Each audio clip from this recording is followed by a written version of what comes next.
चलिए बड़ी खबर आ रही है मुंगेर से, जहां लेवी नहीं देने पर नक्सलियों ने प्रमुख के भतीजे को अगवा कर लिया है। नक्सलियों ने प्रमुख पति को भी अगवा किया था, लेकिन बाद में लेवी की रकम चुकाने की शर्त पर उसे छोड़ा गया है। छापेमारी अभियान में पुलिस जुटी हुई है। मामला हवेली खड़गपुर थाना क्षेत्र के मुरादे पंचायत का है। नक्सलियों ने लेवी नहीं चुकाने पर प्रखंड प्रमुख का अनीता यादव के पति और भतीजे का अपहरण कर लिया। उसके बाद में प्रमुख के पति राकेश उर्फ नारद यादव को लेवी की रकम चुकाने की शर्त पर छोड़ा गया, जबकि प्रमुख के भतीजे पुरुषोत्तम को अपने साथ नक्सली ले गए। इधर इस मामले को लेकर पुलिस और एसएसबी की संयुक्त टीम ने छानबीन शुरू की है। प्रमुख का पूरा परिवार दहशत में है। अरुण शर्मा है हमारे साथ फोन लाइन पर। अभी तक अरुण क्या पता चल पाया है? जी विवेक, बता दूं कि अभी तक जो प्रमुख का भतीजा है उसको नक्सलियों ने नहीं छोड़ा है। साथ ही बता दूं कि डीआईजी मनु महाराज के नेतृत्व में एक टीम जो है छापेमारी में लगी हुई है, जंगलों में गई हुई है कि कैसे कैसे नक्सलियों से उनके भतीजे को निकाला जाए, लेकिन अभी तक भतीजे को उन्होंने नहीं छोड़ा है। ये जो बात सामने आई है वो है लेवी को लेके ये घटना को अंजाम नक्सलियों ने दिया है। जी बोलिए। और पुलिस क्या कह रही है? जी विवेक, जो डीआईजी से बात हुई है उनका साफ साफ करना था कि नक्सलियों को किसी भी हालत में नहीं बख्शा जाएगा। उन्होंने जो ये कांड किया है उसका उद्भेदन जल्द होगा। जो अगवा किए गए हैं उसको सकुशल वापस लाया जाएगा। चलिए बहुत बहुत शुक्रिया इन तमाम जानकारियों के लिए। तो लेवी की रकम नहीं मिली है और इस वजह से नक्सली प्रमुख के भतीजे को ही अपने साथ ले गए हैं। प्रमुख पति को छोड़ा है इस शर्त पर कि आप लेवी की रकम को देंगे। और इधर पुलिस कोशिश में है ताकि नक्सलियों से किसी तरह प्रमुख के भतीजे को छुड़ाया जा सके, लेकिन अपडेट यही है कि अभी तक पुलिस की जो कोशिशें हैं नाकाम हैं। और दरभंगा से बड़ी खबर, जहां पेट्रोल पंप से 9 लाख की लूट हुई है। सैनिक पेट्रोल पंप से ये घटना घटी जहां 9 लाख की लूट की गई है। 2 बाइक पर सवार 4 अपराधियों ने इस घटना को अंजाम दिया है। पेट्रोल पंप कर्मियों को बंधक बनाकर लूटे गए हैं रुपए। और जाले थाना क्षेत्र की ये घटना है। फिलहाल तफ्तीश में पुलिस जुटी है।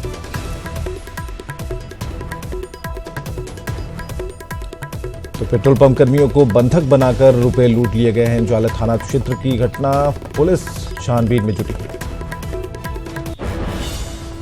और यूपी में सपा बसपा गठबंधन के बाद सियासी हलचलें तेज हो गई हैं और इसी कड़ी में राजद नेता तेजस्वी यादव रविवार को लखनऊ पहुंचे। उन्होंने बीएसपी सुप्रीमो मायावती से मुलाकात की। मायावती के आवास पर मुलाकात तकरीबन 2 घंटे तक चलती रही। मुलाकात के बाद मायावती और तेजस्वी एक साथ मीडिया के सामने आए। मायावती ने कहा कि लालू जी के साथ द्वेष की भावना से काम किया गया। और इस दौरान मायावती ने कहा कि बिहार में आरजेडी के साथ गठबंधन पर आगे सोचा जाएगा। वहीं तेजस्वी ने कहा कि वो मायावती को जन्मदिन की बधाई देने और उनके आशीर्वाद लेने पहुंचे। वहीं मायावती और अखिलेश के गठबंधन का उन्होंने स्वागत किया है।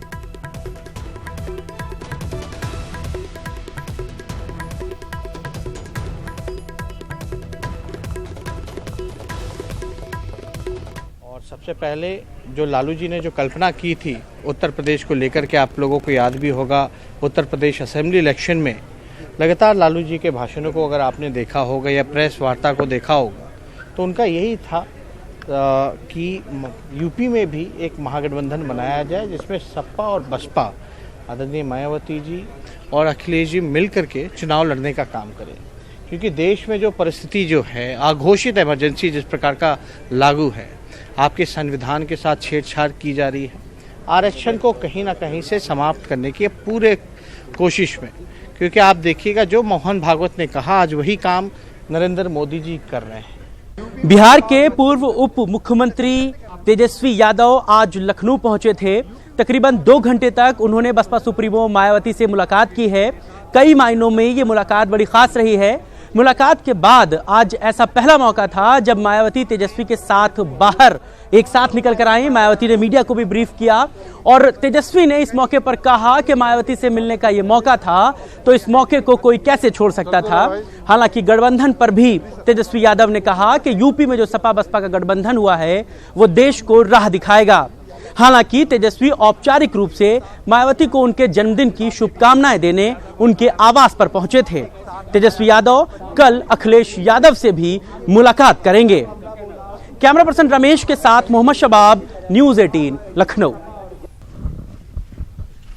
और चलिए, तेजस्वी यादव आज अखिलेश यादव से भी मुलाकात कर सकते हैं। माना जा रहा है कि लोकसभा चुनाव के मद्देनजर बिहार में राजद से गठबंधन पर दोनों नेताओं में चर्चा हो सकती है।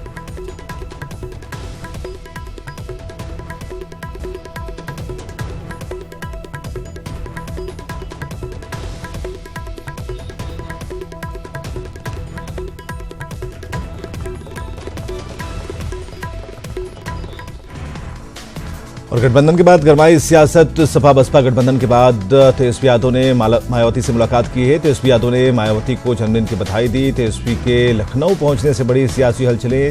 तेजस्वी आज अखिलेश यादव से भी कर सकते हैं मुलाकात।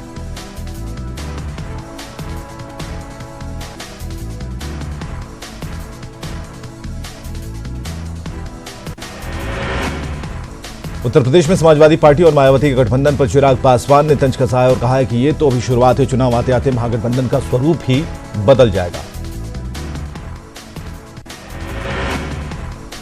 आरजेडी के राष्ट्रीय उपाध्यक्ष रघुवंश प्रसाद सिंह ने यूपी में एसपी बीएसपी गठबंधन पर आपत्ति जताई। उन्होंने कहा कि महागठबंधन से कांग्रेस को बाहर रखना ठीक नहीं है। कांग्रेस के बगैर कोई महागठबंधन नहीं बन सकता।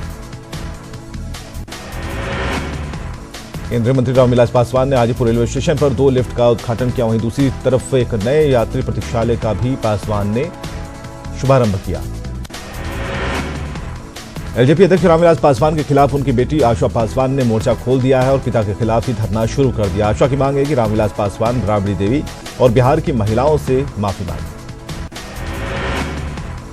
आशा पासवान के धरने पर बैठ जाने को लेकर प्रतिक्रिया देते हुए जमुई सांसद चिराग पासवान ने कहा कि वो परिवार की बातें सार्वजनिक मंच पर नहीं करते। उन्होंने कहा कि वो मेरे परिवार की हैं और उन पर कोई टिप्पणी नहीं करूंगा। शिक्षा सुधार यात्रा के तहत मोतिहारी पहुंचे आरएलएसपी अध्यक्ष उपेंद्र कुशवाहा ने कहा कि हम चाहते हैं कि बिहार के महाविद्यालयों में अच्छी पढ़ाई हो ताकि गांव के बच्चों की तकदीर बदल सके। 2 फरवरी को उपेंद्र कुशवाहा आक्रोश मार्च निकालने वाले हैं।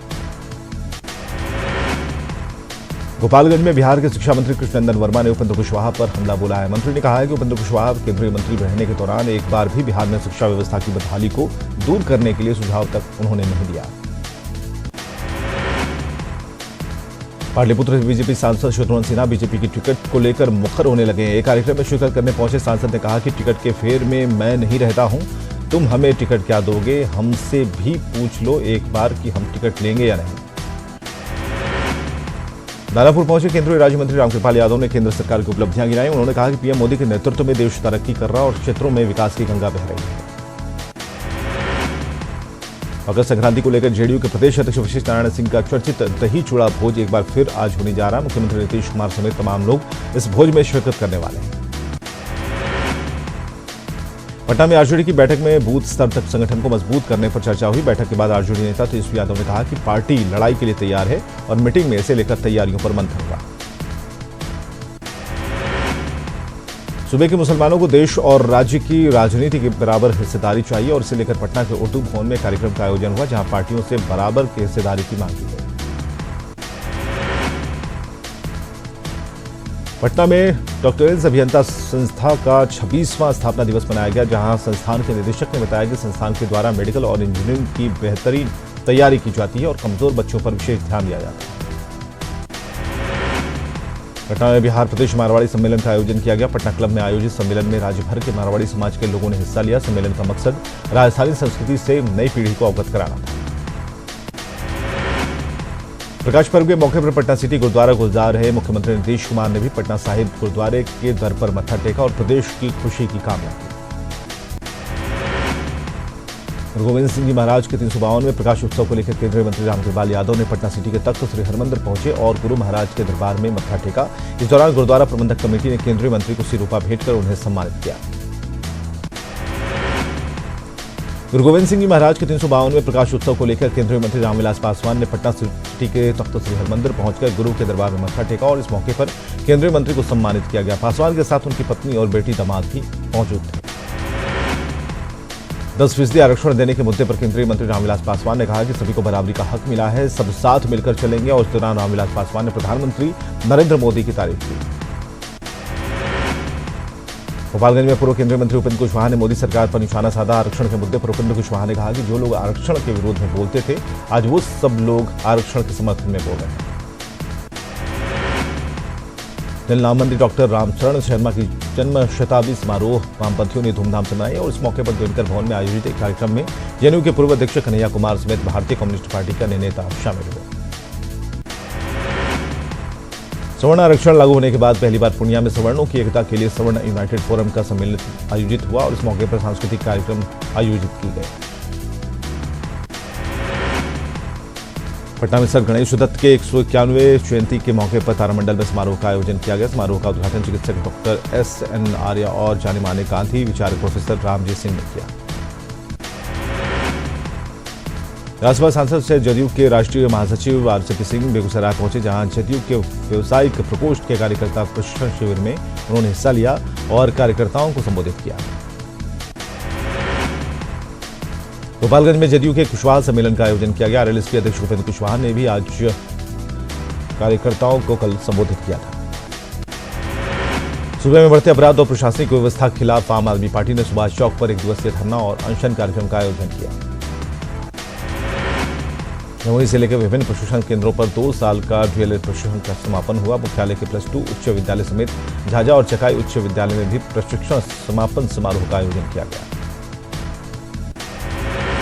लोकतांत्रिक युवा जनता दल के प्रदेश अध्यक्ष और विधानसभा के पूर्व स्पीकर उदय नारायण चौधरी सिवान पहुंचे, जहां लोकतांत्रिक जनता दल के कार्यकर्ताओं और नेताओं ने स्वागत किया।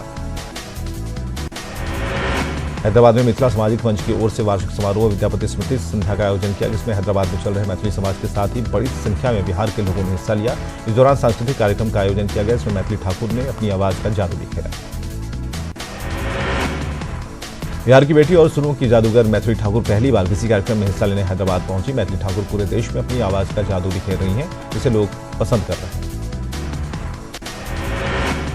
औरंगाबाद में मानवता की सेवा में सदैव तत्पर रहने वाली संस्था रेड क्रॉस ने अपने कंबल वितरण कार्यक्रम के तहत गरीबों के बीच कंबलों का वितरण किया और इस दौरान लाभुकों की आंखों में आंसू छलका।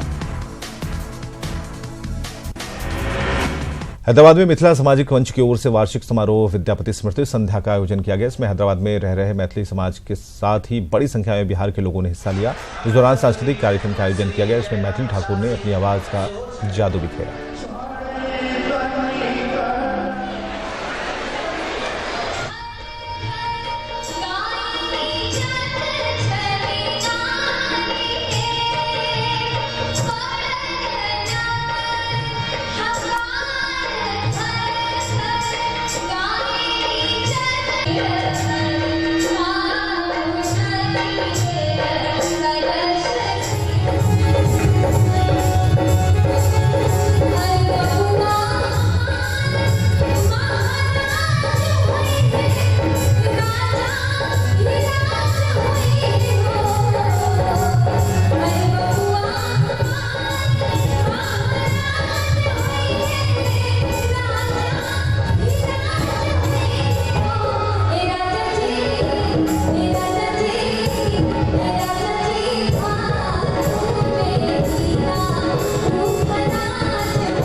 ये बिहारी तेलंगाना अलग अलग नहीं है, हम एक ही है। हम कहाँ जीते कहाँ खाना खाते वही हमारा मदरलैंड है बोल के समझ के बिहार वाले पूरे ये तेलंगाना एजुकेशन में भी वो शामिल है, हमारा साथ है, और ये डेवलपमेंट में भी वो हमारा साथ है। बिहारी का है। ये लोग दूसरा स्टेट के वास्ते भवन दे चुके हैं केसीआर साहब, हमारा बिहार भवन भी होना बोल के वो हमारा मांग है। ये मांग बिल्कुल हम हमारा चीफ मिनिस्टर केसीआर के सामने रख के बिहार वालों के लिए, उनका मंच के लिए हम ज़रूर उनको कोशिश करके वो भवन का दिलाएंगे, भवन बनाएंगे यहाँ बिहार का। आज चेयरमैन साहब बोले हैं जो इसके लिए हम बिहार भवन के लिए, मिथिला भवन के लिए हम अपना ज़मीन उपलब्ध करवाएंगे, सीएम के पास ये बात पहुंचाएंगे। उनको धन्यवाद देता हूं और इसके प्रति हम लोग अपना डॉक्यूमेंट तैयार करके आगे बढ़ेंगे। उम्मीद है जो केसीआर सर साहब सबके लिए काम करते हैं, हमें पूरा भरोसा है जो ज़रूर वो हम लोगों को, संस्था को भी अपना योगदान जरूर करेंगे। तो बिहार की बेटी और सुरों की जादूगर मैथिली ठाकुर पहली बार हैदराबाद किसी कार्यक्रम में हिस्सा लेने पहुंची थी और एक टीवी शो पर धमाल मचाने के बाद अब मैथिली ठाकुर पूरे देश में अपनी आवाज का जादू बिखेर रही हैं। इसे लोग खूब पसंद कर रहे हैं। मैथिली ठाकुर से बात की हमारे सहयोगी कल्याण। मैथिली, सबसे पहले तो हैदराबाद आने में कैसा लगा, और ये बताइए कि जो चूँकि आप इतना मिथिला में गाती थी, मिथिला के लोगों से प्यार मिलता था, अब हैदराबाद में चूँकि आंध्र प्रदेश के लोग भी आपको उतना ही चाह रहे हैं, भीड़ जिस तरह से आ रही है उससे लग रहा है, कैसा लग रहा है आपको? मैं पहली बार हैदराबाद आई हूँ, बहुत अच्छा लग रहा है और काफ़ी लोग ऐसे हैं जो इधर मिथिलांचल के नहीं है, वो भी बोल रहे हैं कि हम आप लोग को यूट्यूब पे सुनते हैं, आप लोग का शो देखे थे, काफ़ी अच्छा लग रहा है मुझे। मिथिलांचल के साथ साथ पूरे देश में प्यार मिल रहा है। आपको क्या लगता है कि जो जिस तरह से मिथिला का एक एरिया था, लेकिन अब वो एरिया बढ़ते जा रहा है, देश विदेशों में भी सुना जा रहा है, तो क्या लग रहा है कि इससे कहीं ना कहीं लग रहा है कि मिथिला का और ज़्यादा विकास होगा इससे? बिल्कुल होगा, मिथिलांचल का विकास होता जा रहा है, मैथिली के प्रति लोग और ज़्यादा इंटरेस्टेड होते जा रहे हैं और ये चीज़ काफ़ी अच्छी है और मैं अपने आप को काफ़ी लकी समझती हूँ कि मैं भी इस रेस में हूँ और लोग मैथिली भाषा को भी पहचानते हैं, मैथिली कल्चर को भी पहचानते हैं, तो उसमें मैं भी एक छोटा सा रोल प्ले करें। मैथिली, अब आपके बारे में, चूँकि आप तो इंटरनेट पर एसोसिएशन तो हैं ही, आगे आपका क्या प्लान है? आगे मैं बॉलीवुड में मुझे प्लेबैक सिंगिंग करना है, जितना नाम ऊंचा कर सकती हूँ उतना करना है। अभी कोई ऑफर ऐसा? बिल्कुल, फरवरी में मेरा एक असाइनमेंट है और देखते हैं अभी क्या उसका होता है, अभी पहले ही आउट नहीं कर सकते सारी बातों को, फरवरी में एक कॉन्ट्रैक्ट साइन होगा। अमूमन ये क्वेश्चंस लोगों के जहन में आता है कि कॉमर्शियली हम लोग इतना हिट नहीं कर पाते जितना कि भोजपुरी है वो हिट किया है, उसके लिए क्या करना चाहिए और आप अपने गातियों के माध्यम से उन लोगों को किस तरह से कॉमर्शियली हिट करवाना चाहती हैं? चीज़ें ऐसी होनी चाहिए जो सामने वाले को अच्छा लगे, तो इसीलिए मैं मैथिली में भी मैं जो चीज़ ला रही हूँ अभी तक ऐसा होता आ रहा है कि सभी लोगों को पसंद आता जा रहा है। और कॉमर्शियली अगर हिट करवाने की बात है तो वो तभी होता है जब एक जुड़ के रहते हैं लोग। भोजपुरी में ये चीज़ है कि सब लोग बिल्कुल जुड़ के रहते हैं, अच्छा ये गाना रिलीज़ हुआ तो सब लोग टूट पड़ते हैं गाना सुनने के। मिथिलांचल में भी ये चीज़ हो रहा है और मुझे काफ़ी खुशी है कि अब सिनारियो बदल रहा है। बहुत बहुत शुक्रिया हमसे जुड़ने के लिए। तो ये थी मैथिली ठाकुर जिन्होंने बताया कि वो लगातार गाना गा रही हैं और जिस तरह से मैथिली गाने का प्रसार हो रहा है वो कहीं ना कहीं मिथिला के गीतों को लेकर के, मिथिला के जो लोग हैं उनसे जो विस्तार हो रहा है वो उनसे खुश हैं और वो आगे भी गाती रहेंगी और लोगों से वो प्यार पाती रहेंगी। न्यूज़ 18 के लिए कल्याण झा की रिपोर्ट।